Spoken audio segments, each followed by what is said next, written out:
Ethereum 2.0 won't be fully rolled out, or 26% off on Ethereum.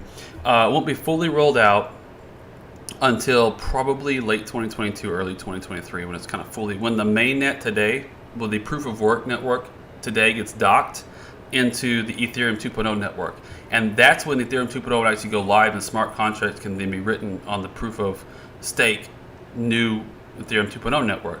So until then, all the smart contracts, everything that you're trying to execute on smart contracts wise, has to be executed on the existing proof of work chain today.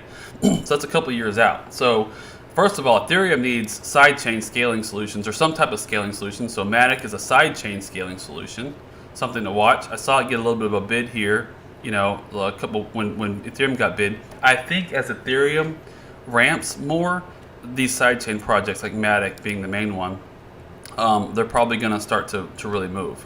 So that's something to keep an eye on. Now the next thing, Synthetics is another project, but obviously Synthetics is a derivatives-based solution, and so it doesn't necessarily take direct load off of Ethereum's network like a sidechain like MATIC would directly, but it will indirectly in that it's supplying derivatives that follow things on the Ethereum blockchain, you know, more or less directly. So those are two to watch. Synthetics has already been getting some strength here. And it's tradable on Kraken, which is great for me. So that's the one I'm really watching. And I thought about entering some trades here. I can't do leverage trades on Synthetic. I don't know if it's just not available on Kraken. But it's one to watch, and MATIC's the other one to watch. All right. So back to Cardano. So if Ethereum's having these scaling solutions, Cardano is going live with their smart contract capabilities in March. And there's actually a lot of buzz. There's a lot of stuff going on right now behind the scenes. That's why Cardano got a bit of a bid back here on the 6th and 7th. There was a few upgrades. Developers rolled out a few upgrades, and there was a few silent upgrades that happened in the background that started to enable a lot of the functionality in the back end. And there's some more new stuff that's been rolled out, actually, some exciting stuff on Cardano. But Cardano's network, it's a consensus algorithm is provably secure. So, and then the platform itself, it's a series. And so instead of using something called sharding, which a lot of other projects, Polkadot is basically the whole premise of Polkadot is it's a sharded network with the master network controlling all these individual shards. And then you have Zilliqa, which is another sharded network. Sharding is really cool, fancy technology, and it works okay in centralized databases, but it's been proven to be problematic even in centralized databases. So when you take and you decentralize the chain and build it on a decentralized blockchain, sharding has not been proven. That's what Ethereum 2.0 is going with as well. Sharding has not been proven on a distributed ledger, distributed blockchain, or distributed database, in other words, like proof of work has, but side chains have been proven. So like one of the more well-known side chains is something called the Lightning Network for Bitcoin, right? And there's lots of those side chains. So Cardano is using a series of side chains to do their scaling. And the main network scales pretty well. The main Ouroboros network scales a lot. There's a lot more transactions per second, but there's all these side chains that they can roll in. And so with Ouroboros, the consensus algorithm, being provably secure through this formal verification rigor that they went through, and the sidechain scaling solution being formally verified, developers, as soon as Goguen goes live in March, this is the platform developers are going to finally feel comfortable to move to off of Ethereum. And everybody's been stuck on Ethereum because nothing else has been proven. Like, for example, the EOS founder just announced it like today that he's leaving EOS. Well, so they're going to be under pressure. Yeah, so I mean, like these other competitors, EOS is dead. EOS is no longer a competitor. If their founder is leaving, there's a problem there. So your main competitors to Ethereum are Cardano, maybe Polkadot. Polkadot's got a little bit different angle, but they can also replace Ethereum largely. And then you've got Zilliqa, you've got Elrond, you've got there's a lot. Algorand. I'm looking through my list here. People will say XRP. That's obviously not a thing anymore. But XRP it never was angling for that anyway.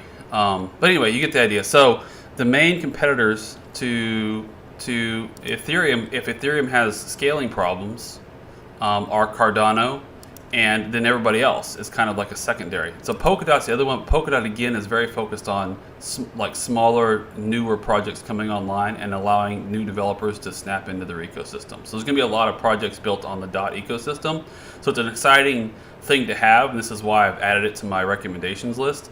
So they're all different things. So Ethereum has the network effect and is the predominant leader today. ADA is the provably superior technical one. And now there are other more exotic technologies out there, but Cardano has the proven, through a lot of rigor of formal verification rigor, and this is going to be the network that Ethereum developers are going to feel comfortable moving to large projects. Chainlink is the one that basically connects the outside world into cryptocurrencies, which is a humongous use case. Chainlink has probably the most upside of the projects I talk about a lot.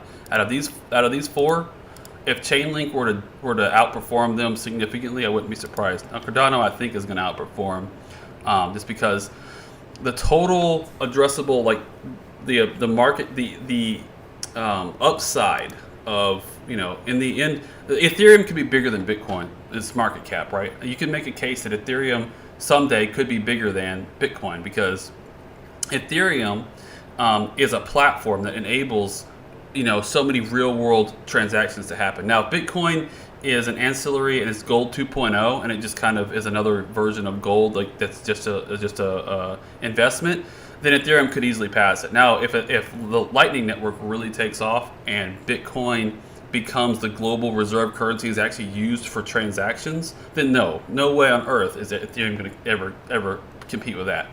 But you can think of Ethereum as a basically like almost like an equity, because there's so much value locked in. If you go to DeFi Pulse, you can see how much value is locked in DeFi. So right now, $21 billion worth of value is locked in DeFi, and almost all that's on the Ethereum network. You look at all these, all the networks is built on, the chain is built on, is almost all Ethereum, right? So you've got your lending platforms, you've got your decentralized exchanges, derivatives platforms, synthetics I talked about earlier. Payments networks like the MATIC network, the Lightning network, but like the only one that's not on all these lists that's not built on Ethereum is the Lightning network for Bitcoin. Look how much stuff is on Ethereum. So when you take that, it's almost like a book value when you value equities, and then you take the real world applications that are built on it that are producing cash flow. Ethereum is the token that you are going to need to have to enable these assets that there's value locked in that gives it almost like an underlying base. But like Ethereum should never go to zero because the value locked in it is higher than zero. So it's almost like a underlying book value for an equity, and then it's producing on top of that. And so it depends on if it stays the dominant player in the crypto in the platform space in cryptocurrency. I could see it actually surpassing Bitcoin's market cap in 8-10 years. All right, let me read some comments and questions. I just went on a big, huge tangent. Maybe I'll turn that into a video for tomorrow. We talked about Cardano. That was so that was what I wanted to talk about, though, was side chains. The things I'm watching, synthetics and MATIC. I think those type, and there's lots of other side chain or other scaling solutions for Ethereum. Those just happen to be the big names that are a good proxy for those spaces. So synthetics, again, being the derivatives market, and then MATIC being the side chain scaling solution market.